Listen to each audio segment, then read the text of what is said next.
Usapang stock up muna tayo mga kamoto. Ito kamoto ang isa sa mga dahilan kung bakit dumudulas o nag-slide ang gulong na nauwi sa aksidente. Stock up o walang play ang isang brake caliper ng ating mga motmot. Samahan nyo kamoto para malaman ang solusyon para maiwasan ang ganitong senaryo. 1, 2, 3, come on!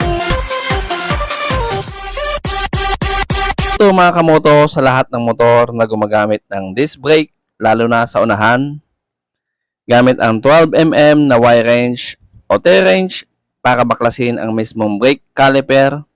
Pero bago tanggalin, ay unahin mo munang luwagan ng Allen bolt ang brake pad mounting bolt para may pumipigil pa kasi mahigpit din yan. Subscribe! Luwagan mo na rin ang brake pad hose para buwelo ka sa paglinis ng buong brake assembly.